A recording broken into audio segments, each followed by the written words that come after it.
आप सभी का एक बार हमारे यूट्यूब चैनल में फिर से स्वागत है। आज हम पढ़ेंगे has have had will have shall have के इस्तेमाल को।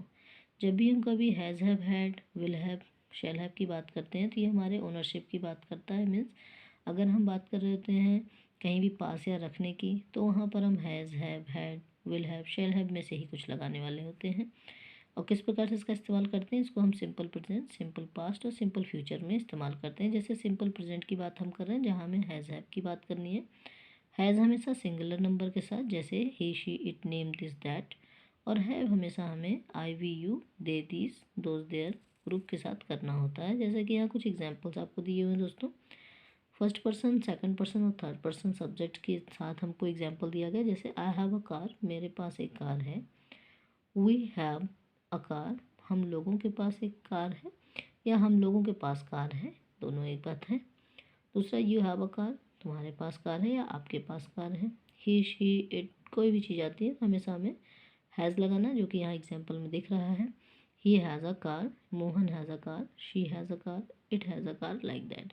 तो दोस्तों इस तरह से एग्जाम्पल में हम समझ सकते हैं कि सिंगुलर नंबर के साथ आप हैज़ लगाएंगे और प्लूरल नंबर के साथ हैव का इस्तेमाल करेंगे। आगे हम कुछ एग्जाम्पल से इसको समझने की कोशिश करते हैं।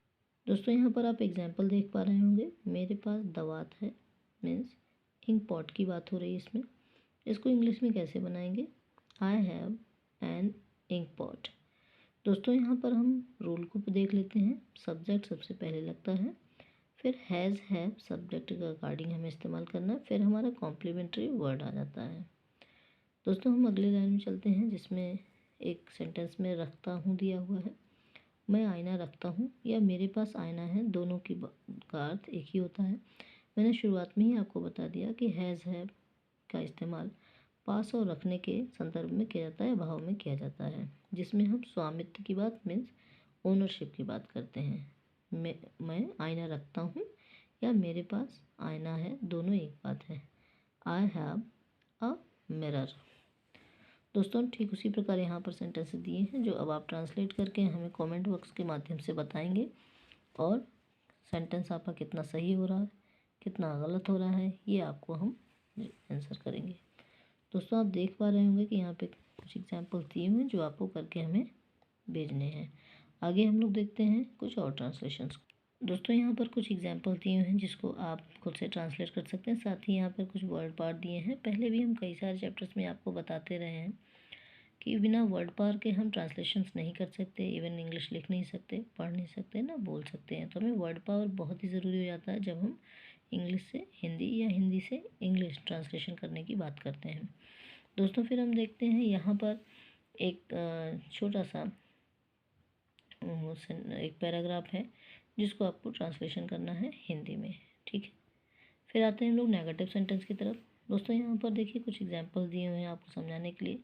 जब भी कभी वाक्य में नहीं शब्द आ जाता है तो हैज़ या हैव में से जो भी हेल्पिंग वर्ब आती है उसके साथ हमें नॉट लगाना होता है। जैसे मेरे पास किताब नहीं है, I have not a book, मेरे पास 2 किताबें नहीं हैं, आई हैव नॉट 2 बुक्स। ऐसे कई सारे एग्जाम्पल्स के माध्यम से हम समझ सकते हैं कि सबसे पहले हमें सब्जेक्ट लगाना होता है, फिर हैज़ या हैव अकॉर्डिंग टू सब्जेक्ट, जो भी वहाँ पर रिक्वायर्ड है वह हम लगाते हैं, और उसके साथ हम नॉट का इस्तेमाल करते हैं, फिर कॉम्प्लीमेंट्री वर्ड आ जाते हैं। दोस्तों जब भी हम कभी बात करते हैं ट्रांसलेशन करने की तो निश्चित रूप से हमारे पास एक सेंटेंस होना चाहिए और उसके वर्ड पावर हमें आने चाहिए। जैसे कि एक पैराग्राफ आप देख पा रहे होंगे, इसे आपको ट्रांसलेट करना है, घर पे प्रैक्टिस करनी है अपनी, और अगर हो सके तो आप हमें ज़रूर इसका एक डिटेल भेजें कि आपने कितना किया, कितना आया, और ये एग्जाम्पल्स के लिए आपके पास वर्ड पावर हम यहाँ दे रहे हैं। दोस्तों ठीक उसी प्रकार हम इंट्रोगेटिव सेंटेंस को देखते हैं। जब कभी भी ऐसे सेंटेंस की बात करते हैं तो उसमें हमारा इंट्रोगेटिव सेंटेंस आता है जो वाक्य क्या से शुरू होते हैं, और उनकी अंग्रेजी हमेशा हम हेल्पिंग वर्ब से शुरू करते हैं। जैसे क्या उसे घर है, या क्या उसके पास घर है, क्या वह घर रखता है, ऐसे कोई वाक्य आते हैं तो हैज़ ही अ हाउस। ऐसे ही जो है कि देखिए, क्या महिलाओं को साड़ियाँ हैं, या क्या महिलाओं के पास साड़ियाँ हैं, तो महिलाओं की बात कर दी गई, मतलब एक से ज़्यादा की बात, हैव द लेडीज़ साड़ीज़। और इसमें एक ख़ास बात है, लगातार हम बात कर रहे होते हैं इंट्रोगेटिव सेंटेंसेस की, तो उसमें हमने कई वीडियोज़ में ये क्लियर किया आपको ये हमेशा इंट्रोगेटिव मार्क लेकर के आता है, मतलब प्रश्नवाचक चिन्ह लेकर आता है, चाहे वो हिंदी वाक्य हो चाहे वो इंग्लिश वाक्य होगा। तो अब यहाँ एक हम लोग पैराग्राफ देख लेते हैं जिसे हमें ट्रांसलेट करके भेजना है आपको। आप इसको निश्चित रूप से एक बार प्रैक्टिस करें घर पे। सबसे पहले हेल्पिंग और हैज़ हैव में से कुछ भी, जो भी सब्जेक्ट वहाँ पर आएगा उसी के अकॉर्डिंग हम इसका इस्तेमाल करते हैं। ध्यान रखें दोस्तों कि जब भी हैज़ की बात करते हैं तो वहाँ सिंगुलर नंबर सब्जेक्ट की बात कर रहे होते हैं, और हैव की बात करते हैं तो प्लूरल नंबर की बात कर रहे होते हैं। तो इसे हम ट्रांसलेशन करके भेज सकते हैं या अपने दोस्तों को खुद भी प्रैक्टिस कर सकते हैं, जिससे हमारी इंग्लिश लिखने पढ़ने में जो भी हमें असहज हो रहे होते हैं वो चीज़ सही हो जाती है। दोस्तों हम लोग आते हैं नेक्स्ट वर्ड, जहाँ पर हम नेगेटिव से इंट्रोगेटिव सेंटेंसेस को नेगेटिव बनाते हैं। जब भी कभी वाक्य क्या से शुरू और नहीं आ जाए तो उसमें हम क्या करते हैं, यहाँ पर ऑलरेडी लिखा हुआ है। देखिए दोस्तों, इसको हम दो प्रकार से बना सकते हैं। यहाँ पर एक सिस्टम दिया हुआ है, दूसरे के भी कुछ एग्जाम्पल्स यहाँ मेंशन किए गए। हम नो शब्द से भी नेगेटिव कह सकते हैं और नॉट से भी कर सकते हैं। क्या मुझे पुस्तकें नहीं हैं, या क्या मेरे पास पुस्तकें नहीं हैं। हैव आई नो बुक्स, या हम कह सकते हैं हैव आई नॉट बुक्स।